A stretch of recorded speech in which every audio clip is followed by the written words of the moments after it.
तीसरे दिन तेरी मृत्यु हो जाएगी। ना तेरा गुरु बचा सकेगा और ना तेरी ये नकली साधना बचा सकेगी। जब रानी ने ये बात सुनी तो रानी ने सोचा, संत झूठ नहीं बोलते, कहीं ऐसा ना हो कि मैं तीसरे दिन ही मर जाऊं। हे महात्मा जी, क्या मेरी जान बच सकती है? हाँ, बच सकती है। अगर तू मेरे से उपदेश लेगी, मेरी शिष्या बनेगी, पिछली पूजाएं त्यागेगी, तब तेरी जान बचेगी।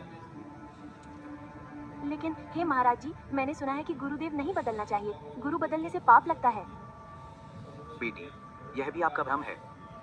यदि कोई रोगी हो जाता है और वह एक वैद्य से औषधि लेता है, यदि उस वैद्य के द्वारा दी जाने वाली औषधि से उस रोगी का रोग नहीं ठीक होता है, तो क्या दूसरे वैद्य से औषधि नहीं लेनी चाहिए?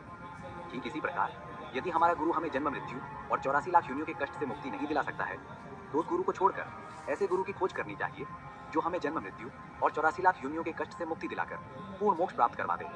फिर उस पूर्ण गुरु से दीक्षा लेकर भक्ति करके पूर्ण मोक्ष प्राप्त करना चाहिए, क्योंकि मनुष्य जीवन हमें बहुत ही मुश्किल से मिलता है। इस मनुष्य जीवन का सिर्फ एक ही उद्देश्य होता है, पूर्ण परमात्मा की भक्ति करके पूर्ण मोक्ष प्राप्त करना। रानी वैसे तो नहीं मानती, परंतु मृत्यु दिखने लगी तो कहीं सच में मेरी मृत्यु ना हो जाए।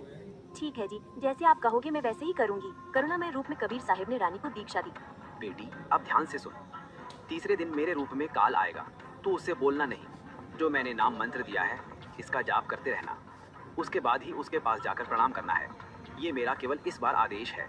वैसे तो गुरुदेव आए तो अति शीघ्र ही चरणों में प्रणाम करना चाहिए। ठीक है जी, जैसे आप कहोगे मैं वैसे ही करूंगी।